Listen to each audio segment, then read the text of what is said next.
Hey, today we're going to do a quick reading of the screw tape letters to talk about the Law of Undulation. This means a great deal to me, and it's helped me through difficult moments. And so I'm just going to jump right in. The commentary of the connotation intent, it should be obvious, so I'll keep it very brief after we're done. So thanks for joining.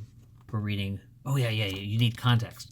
The book, The Screw Tape Letters, is about a demon named Screwtape, who is writing these letters to his nephew, a younger demon named Wormwood. And Wormwood is learning through Screwtape and, a relative novice to the art of manipulating and ultimately condemning his patient, a human, like one of us. And so whether or not, no matter what, reading the book becomes a fascinating study of human nature, and a fascinating study of our role within, and the way we interact with each other and with nature. So it's a great read. I highly recommend it. Do yourself a favor and pick up the book, the audiobook especially, by John Cleese, where John Cleese narrates it. It's so good. So mine doesn't, my reading that I'm going to give you doesn't come close today. But bear with me. Here we go. My dear Wormwood, so you have great hopes that the patient's religious phase is dying away, have you? I always thought that the training college had gone to pieces since they put old Slobgob at the head of it. And now I am sure. Has no one ever told you about the law of undulation? Humans are amphibians, half spirit and half animal.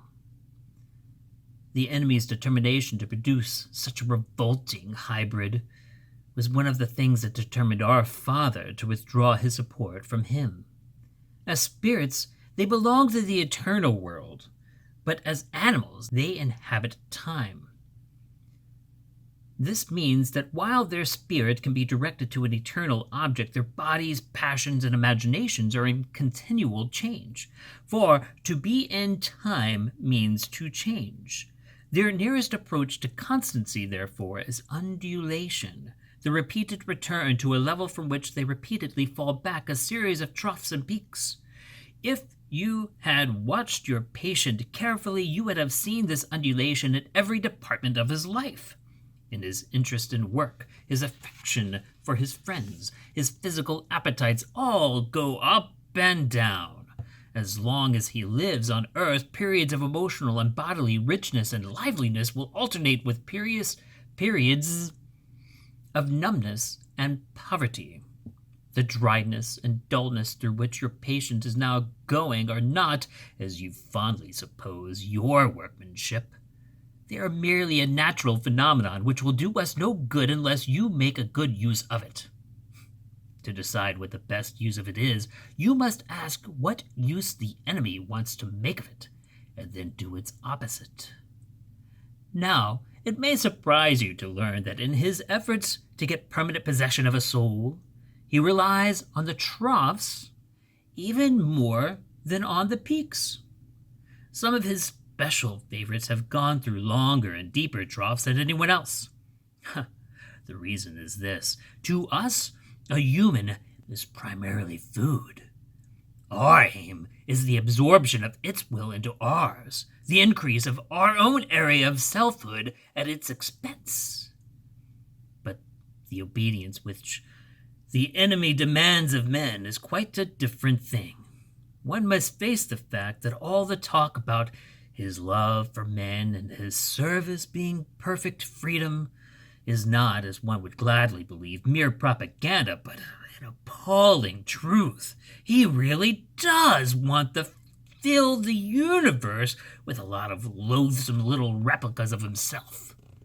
Creatures whose life on its miniature scale will be qualitatively like his own. Not because he has absorbed them, but because their wills freely conform to his, We want cattle who could finally become food. He wants service and servants who can finally become sons. We want to suck in. He wants to give out. We are empty and would be filled. He is full and flows over. Our war aim is a world in which our Father below has drawn all other beings into himself. The enemy wants a world full of beings united to him but still distinct. And that is where the troughs come in. You must have often wondered why the enemy does not make more use of his power to be more sensibly present to human souls at any degree he chooses and at any moment. But you now see that the irresistible and the indisputable are the two weapons which the very nature of his scheme forbids him to use. Merely to override a human will, as his felt presence in any but the tiniest and faintest and most mitigated degree would most certainly do, would be for him useless. He cannot ravish, he could only woo. He cannot ravish, he could only woo. For his ignoble idea is to eat the cake and have it. The creatures are to be one with him, but yet themselves, merely to cancel them or assimilate them, will not serve. He is prepared to do a little overriding at the beginning. He will set them off with communications of his presence, which, though faint, seem great to them, with emotional sweetness and easy conquest over temptation. But he never allows this state of affairs to last long. Sooner or later, he withdraws, if not in fact, at least from their conscious experience, all the supports and incentives. He leaves the creature to stand up on its own legs, to carry out from the will alone duties which have lost all relish. It is during such trough periods, much more than the peak periods, that it is growing into the sort of creature he wants it to be. Hence the prayers offered in the state of dryness are those which please him best. We can drag our patients along by continual tempting because we design them only for the table, and the more their will is interfered with, the better. He cannot tempt to virtue as we do to vice. He wants them to learn to walk, and must therefore take away his hand. And if only the will to walk is really there, he is pleased even with their stumbles.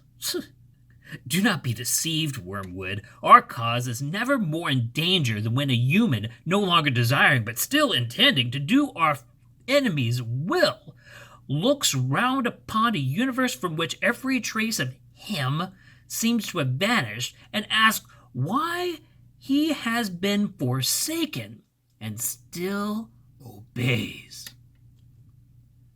But of course the troughs afford opportunities to our side also. Next week, I will give you some hints on how to exploit them. Your affectionate uncle, Screwtape. Did all right, but one take. So, the law of undulation, right? Life is a series of peaks and troughs. It's ups and downs. And there's times whenever you feel like you're at the worst. And really, from a spiritual, biblical point of view, that's often the times that you're at your best and your finest moments. Oh, and the other thing I was going to say about undulation is we think that we, I'm always going to be achieving. I'm always going to be doing my best. I'm always going to be, at the top. Tomorrow we're going to talk about how this one woman named Kim Scott in her book, Radical Candor, has this fascinating framework that talks about exactly that, and how we can be gentle not only with ourselves but with other people, and eliminate such foolishness as A players, B players,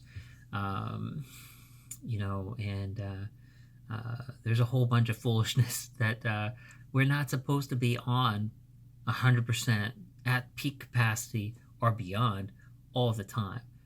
To be human is to be in this time, which means to change, which means that there will always be the law of undulation. All of us will have times and experiences where we're at our peak, and all of us will have times and experiences where we're at our low. The lows are to be expected. That's the thought I'll leave you with today. Hang in there. Keep doing the next right thing. You are loved. Let's do our 22 push-ups.